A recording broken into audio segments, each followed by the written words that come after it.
बिस्मिल्लाहिर्रहमानिर्रहीम। अस्सलामु अलैकुम वरहमतुल्लाहि वबरकातुहू। मैं यूट्यूब लाइव चैनल मेरी नज़र में सईद रशीद एक दफ़ा फिर आपकी खिदमत में हाज़िर हूँ। आज मैं जो बातें आपसे करने जा रहा हूँ, 2-3 दिन जो हमारे मुल्क के अंदर मूवमेंट्स हुई हैं, एक तो वो डिसीजन जो GIDC पे हमारी सुप्रीम कोर्ट ने दिया है, वो एक ऐसा संग मील है इस मुल्क के लिए, और 2 डिसीजन इससे पहले दिए थे। मैं समझता हूँ वो इस मुल्क की आगे की आने वाली राह तयन करेगा। और मेरे कप्तान जो PTI का स्लोगन था, जो आपने अलम उठाया था इंसाफ का, वो आप तो ना कर सके, मगर अब हमें एक उम्मीद की किरण नज़र आई है कि हमारे सुप्रीम कोर्ट, हमारे जजेस करेंगे। मैं बारी बारी तीनों केसेस को आपसे डिस्कस करता हूँ। पहले मैं GIDC की आपको एक तफसील बताऊँ। GIDC में कप्तान मैं कल देख रहा था TV में, अब बाज़ोर लोग ये बात कहने पे तैयार हो गए हैं कि पहले तो कहते थे कि कैबिनेट जैसे भी है, जैसे भी चोरों की फ़ौज जमा की है इमरान ख़ान ने, मगर इमरान ख़ान की नीयत साफ़ है, वो मुल्क के लिए कुछ करना चाहता है। मगर इस GIDC केस के बाद अब लोग कहने पे मजबूर हो गए हैं कि इमरान ख़ान की भी नीयत साफ़ नहीं है, वो भी इनके साथ मिला हुआ है। क्या इमरान तुम्हें पता नहीं था? क्या मेरे कप्तान तुम्हें पता नहीं था जब ये ऑर्डिनेंस लाए? या अलवी साहब, आपको ये पता नहीं था कि ऑर्डिनेंस लाए और आपने ये तय कर लिया कि आधा आधा कर लेते हैं केस, तो हम हार जाएंगे? हार जाते, मगर आप असूलों पे सौदेबाजी नहीं करते। आप हक की बात करते कि ये पूरा पैसा पाकिस्तान की आवाम का है, हमें पूरा पैसा चाहिए। तो मेरे कप्तान, जब ये आपने कैबिनेट में आप अलवी साहब, जब आपने इस पे साइन किए, तो मैं क्या समझूं कि आपकी नीयत क्या थी, आपने क्या नीयत थी? और आपकी पूरी कैबिनेट में, और ये मिसलीड किया आपको लॉ मिनिस्ट्री ने, और मुसलसल मिसलीड कर रहा है लॉ मिनिस्ट्री। और मैं आपको बता दूं मेरे कप्तान, ये आपको बर्बाद कर देंगे। इन्होंने पहली हुकूमतों को भी इसी तरह मिसलीड करके बर्बाद किया। वो परवेज़ मुशर्रफ को एक वकील ने एक लेटर लिख दिया कि रेफरेंस दायर कर दो, और उन्होंने उठा के रेफरेंस डाल दिया वो उस वक्त के जज इफ्तिखार चौधरी साहब के। और फिर क्या हुआ? इसी तरह ये मिसलीड कर रहे हैं आपको, और आप मुसलसल ऐसी गलतियां करते जा रहे हैं। अब मैं आपको बताऊं, और ये मैं आपको बता दूं, अगर ये ऑर्डिनेंस के थ्रू ये हो जाता 250 जो बिलियन का इनका मुआहदा था, तो ये नैब का केस पक्का बन गया था अगले सालों में, इसलिए कि ये आपने इख्तियारात का नाजायज़ फ़ायदा उठाया था और 250 बिलियन की आपने रियायत दी थी। जो आपके कैबिनेट में लोग बैठे हुए हैं, जो चोर डाकुओं को आपने पैसा दे के, बताइए, चोरों से कह रहे हैं कि आप आधे पैसे दे दो और आगे फिर चोरी करते रहो। आपका तो अलम ये था कि मैं चोरों को पकड़ूंगा, आप तो चोरों के साथ मिल के उनको, चोरों को पैसा दे रहे हैं कि और करो इस मुल्क के अंदर चोरी। तो मैं आपको इसका थोड़ा सा हिस्ट्री बताऊं। ये 2011 में जरदारी साहब की हुकूमत में ईरान के साथ एक मुआहदा हुआ था, और उसमें ईरान ने अपने एरिया की लाइन बिछानी थी और हमने अपने एरिया की गैस लाइन लेनी थी। मगर वो अमेरिका की सैंक्शंस की वजह से वो प्रोजेक्ट हो नहीं सका। मगर ये लोग, सारी वो कंपनियां जिन्होंने वो गैस यूज़ करनी थी या अपनी जो प्रोडक्ट बनानी थी, उस पर इन्होंने उनको अलाउ किया कि आप इस इंफ्रास्ट्रक्चर की डेवलपमेंट के अगेंस्ट में कुछ पैसे लें, और वो लेते गए।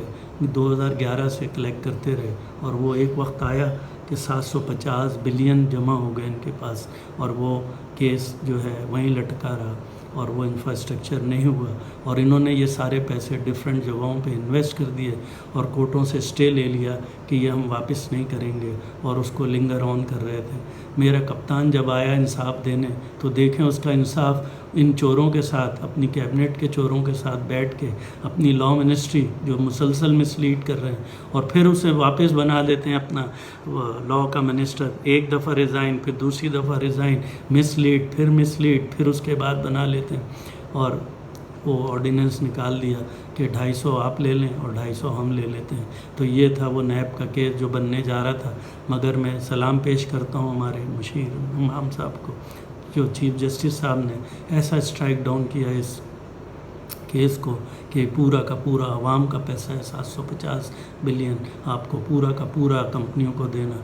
और मैं आपको बताऊं, इस 3 महीने में 3 ऐसे केसेस आए जिसके अंदर एक केस में हुकूमत हार गई, फ़ाइद ईसा के केस में कम्प्लीटली हार गई और जजेस ने लिखा मेलाफाइड इंटेंशन, और बाहर निकल के हमारे लॉ मिनिस्टर कह रहे हैं कि हम तो ये केस जीत गए। देखिएगा, हम तो केस जीत गए, वो तो केस FBI में चला गया। FBI का फ़ाइद ईसा से कोई ताल्लुक़ ही नहीं है, वो उनकी जो वाइफ हैं वो ख़ुद संभाल लेंगी, और अगर उसमें कुछ है भी तो वो पेनल्टी लगेगी और वो क्लियर हो जाएंगे। मगर क्या केस जीते। और देखें दुनिया का एक और केस कि 750 बैंकरप्ट मुल्क को, जिसकी मईशत बिल्कुल बर्बादी पे चली गई है, उसको 750 बिलियन मिल रहे हैं और वो भंगड़े डालने के बजाय उन्हें साम सूख गया। तो यहाँ तो मेरे कप्तान शक तो होगा आपकी इंटेंशन पे, आपकी जो है कैबिनेट की चोरों की इंटेंशन पे शक तो होगा कि आपने क्या सोच के ये 250 वाली एग्रीमेंट किया था, और इस एग्रीमेंट के बाद आपको अब सांप सूख गया। क्यों? आपको तो 400 बिलियन मिलने जा रहे हैं, तो आपको तो नाचना चाहिए, आपको तो भंगड़े डालने चाहिए, मगर ऐसा नहीं हुआ, इसलिए कि आपके और आपके जो कैबिनेट में बांटे हुए चोर हैं उनकी उम्मीदों पे पानी फिर गया। और यही वो वजह थी जिसकी वजह से अब लोग कहने पे मजबूर हो गए कि इस कप्तान की भी नीयत साफ़ नहीं है। मेरे कप्तान, तुम गौर करो, तुमने जो कलम उठाया था उससे तुम भटक गए हो, अभी भी वक्त है, तुम आ जाओ वापस ट्रैक पे। और मुझे पता है कि अगर तुम ट्रैक पे आ गए तो ये मुल्क इतना आगे निकल जाएगा जिसका तुमने वादा किया था। मगर जब तक ये तुम्हारे आसपास 2-4 जिनको पता ही नहीं है कि सियासत क्या है और उनको बिठा के रखोगे। अलवी साहब, आपके साथ तो मैंने बहुत टाइम गुजारा है, मैं तो आपको बेइंतहा नफीस आदमी समझता हूँ।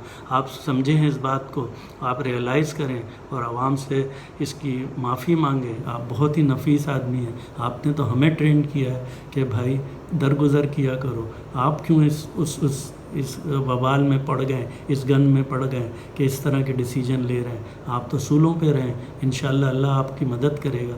अब मैं आपको दूसरा केस बताता हूँ फ़ाइद ईसा साहब का। कम्प्लीटली मिसलीड किया हमारे लॉ मिनिस्ट्री ने, और सदर साहब को और प्राइम मिनिस्टर को बताया कि ये फ़ाइद ईसा साहब जो है ना, इनके ऊपर इतने बड़े बड़े केसेस हैं, इनकी वाइफ ने ये जायदादें छुपाई हैं, इनके ऊपर FBI के केसेस हैं, तो इनके ख़िलाफ़ रेफरेंस दायर कर दें। ये वही परवेज़ मुशर्रफ वाली बात कि वो जो एक वकील ने एक लेटर लिख दिया कि ये जो है इफ्तिखार चौधरी सही नहीं है, इन्होंने भी रेफरेंस। और क्या हुआ फिर? ऐसा डिसीजन आया, मैं कहता हूँ पाकिस्तान की तारीख़ में ये संग मील होगा। अब हमारी जो कोर्टें हैं, अब हमारी उम्मीद नज़र आ रही है कि अब ये पाकिस्तान में इंसाफ कायम कर देंगे। ऐसा डिसीजन दिया, उन्होंने कहा ये कम्प्लीटली मेलाफाइड इंटेंशन थी। और जिन लोगों ने ये किया है, अभी तो मुझे उम्मीद है जब इसका फ़ाइनल डिसीजन आएगा तो वो इतना सुनहरी अल्फाज होंगे कि इनको ये जो हमारी मिनिस्ट्री थी लॉ की, इसको डूब मरना चाहिए। और मेरे कप्तान, मुझे उम्मीद है तुम उस पर एक्शन लोगे। तुम्हें सोचना चाहिए कि कौन है ये जो मुझे मिसलीड कर रहा है और मुझे बार बार सुक्की की देखनी पड़ती है, बार बार मुझे एक बैक स्ट्रोक लगता है। तुम इसको गौर से देखो क्या हो रहा है। यही वो लोग थे जिन्होंने पहले भी किया, यही वो लोग थे जो बार बार तुमसे कहलवाते हैं कि पिछली गवर्नमेंटों ने ये कर दिया, पिछली गवर्नमेंट। भाई यही पिछली गवर्नमेंट में थे क्या? ये उमर अयूब पिछली गवर्नमेंट में नहीं थे? इन्होंने क्या क्या बर्बादी लगाई और आज बोलते हैं IPPs की पिछली गवर्नमेंट्स ने किया। ये IPPs का जो एक्चुअल एग्रीमेंट हुआ था ये 2002 में हुआ था। परवेज़ मुशर्रफ के बेनज़ीर ने जो एग्रीमेंट किया था उसमें तो ₹1.90 6.5 सेंट पे ये एग्रीमेंट हुआ था, और उसके हिसाब से उस पर डॉलर की कीमत 27 थी। ये असल जो मैस मचा है ये 2002 में हुआ है, और उस वक्त की गवर्नमेंट ने ये किया था। मगर वो बात बोलते हुए सबके पर जलते हैं, और नवाज शरीफ ने और बेनज़ीर ने कर दिया। हकीकत पे रह के इमरान खान, आप चीज़ों को देखें। दूसरा केस ये बुरी तरीके से हारे और ऐसा डिसीजन दिया कि इनको देखना चाहिए क्या हुआ। और फिर तीसरा केस जो साद रफ़ीक की बेल का था, उसके तो एक एक लफ्ज़ जो हमारे सुप्रीम कोर्ट के जजेस ने लिखा है, मैं कहता हूँ पूरे इदारों पे, हमारे प्राइम मिनिस्टर पे, हमारे सदर साहब पे सवालिया निशान आ गया कि ये है आपकी हुकूमत, ये इस अंदाज़ में आप चलाएंगे हुकूमत, ये आप پاکستان کی عوام کو بیسک رائٹس دے رہے ہیں. آپ اس طرح آپ لوگوں کو انصاف دیں گے. اور میں سمجھتا ہوں اب یہ ڈیسیجن جو ہے آگے آنے والے ہمارے جتنے ڈیسیجنز ہوں گے کورٹ کے، ان کے لیے ایک سنگ میل ہوگا، ان کے رائے عمل ہوگا. اور آگے کے لیے اب کوئی ایسی ادارہ کسی کو بے حس تنگ نہیں کرے گا جب تک اس کے پاس پکا ثبوت نہ ہو. اور دنیا میں بھی ایسے ہی ہوتا ہے کہ جب تک اس کی انکوائری ہوتی رہتی ہے، جب تک سالڈ ایویڈنس نہیں آ جائے وہ چارج فریم نہیں کرتے، اس لیے کہ انہیں پتہ ہے کہ اگر چارج فریم ہم نہیں کر سکے تو ہم پہ مصیبت آ جائے گی. اور ادھر یہ ہوتا ہے کہ وہ چارج فریم کر کے ثابت کرتے ہیں کہ اس شخص نے جرم کیا. ادھر بالکل الٹی گند ہے.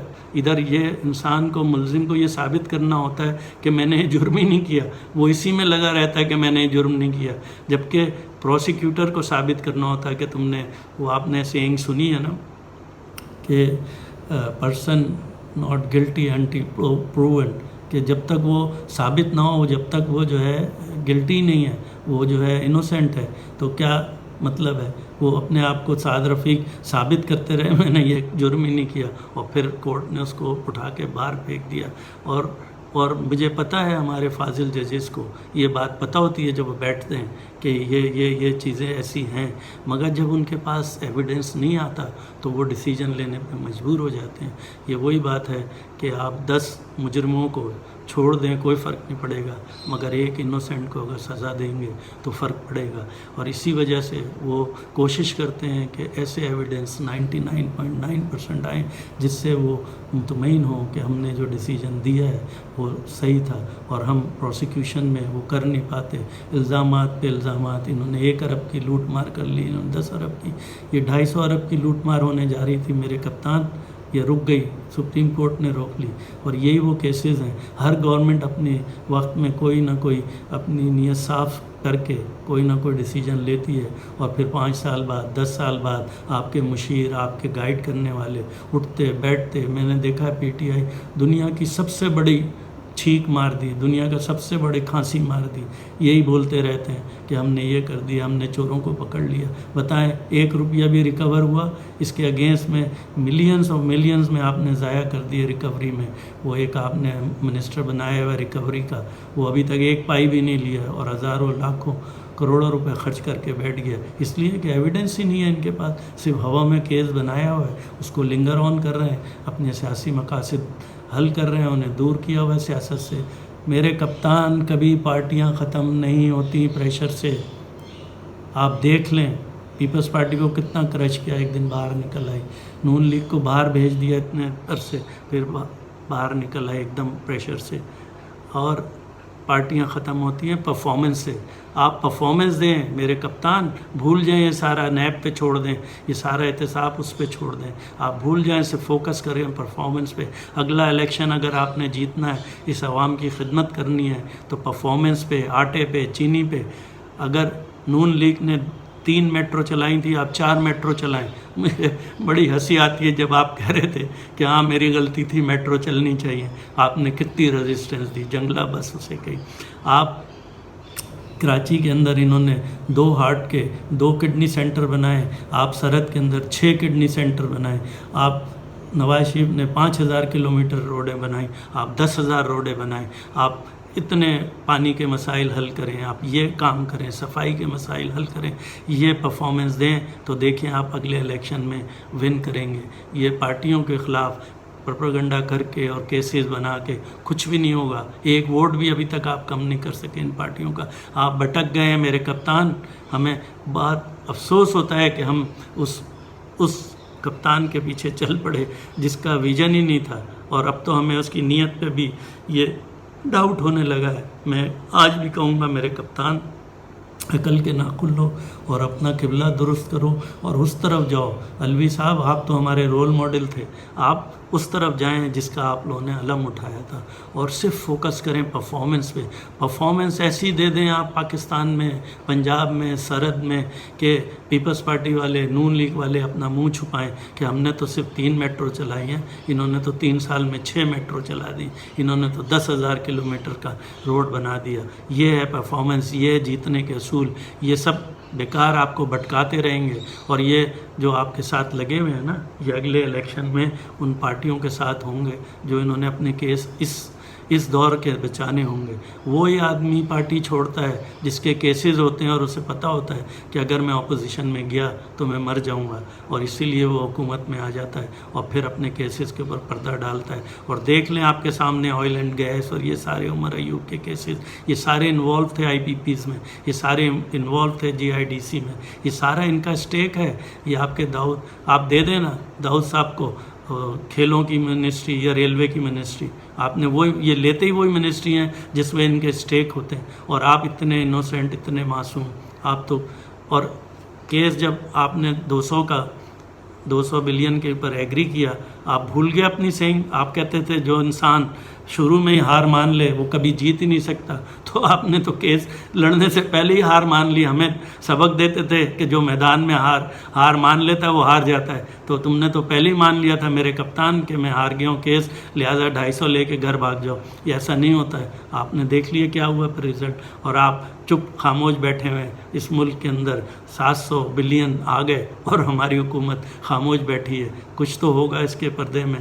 تو میرے کپتان، آپ کچھ اپنے ایڈوائزروں کو اور اپنے مشیروں کو تبدیل کریں اور وہ کام کریں جس سے آپ اور اس ملک میں ترقی ہو اور ریفارمز آئیں. چھوڑ دیں یہ ساری باتیں، یہ کرپٹ تھا، یہ تھا، چھوڑ دیں نیب کے اوپر. وہ کچھ بھی نہیں کر سکے گی، آپ کے پیسے ضائع کرتی رہے گی.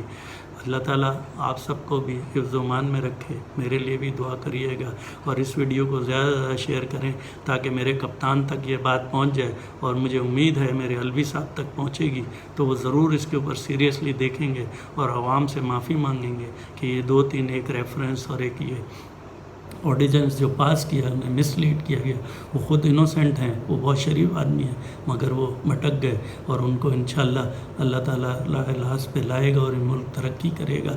اور ٹائم دیں ساری، اور انتظار کریں اپنی نیکسٹ حکومت کا جیسے یہ لوگ انتظار کر رہے ہیں. آپ کو یاد ہے جب یہ بے نظیر اپنی کمپین چلا رہی تھی اور نواز شریف کے اس کے اوپر فائرنگ ہوئی بے نظیر کی شہادت سے پہلے، تو اس نے کیا بولا اپنے جو ساتھ بیٹھی ہوئی تھی؟ فوراً میاں صاحب کو فون ملاؤ. اور جب بے نظیر کی شہادت ہوئی تو سب سے پہلے اسپتال میں کون گیا؟ نواز شریف گیا. یہ ہے حسن ڈیموکریسی کا. اس کو لے کے چلو، ان تینوں پارٹیوں کو ساتھ ملاؤ اور ملک کی اکنامی سیٹ کرو. صرف اور کوئی حل نہیں ہے اس ملک کا یہ کشمیر کے فلیگ گانے، اور اس سے صرف موٹیویشن رہے گی. اصل یہ ہے کہ اپنی اکنامی کو 1 ٹریلین پہ لے جاؤ. انڈیا کی اکنامی اس وقت 3 ٹریلین کے اوپر ہے. ہم 250 بلین کے اوپر بیٹھ کے انڈیا کو چیلنج کر رہے ہیں. ان کے اسٹیک ہی نہیں ہیں بڑے بڑے لوگوں کے. اس سعودی عرب کے، یو ای کے، دیکھ لیا آپ نے کیا ہوا. بس اللہ تعالیٰ آپ سب کو صحت تندرستی دے. اس کو زیادہ سے زیادہ شیئر کریں. میرے لیے بھی دعا کریے گا. جزاک اللہ خیر.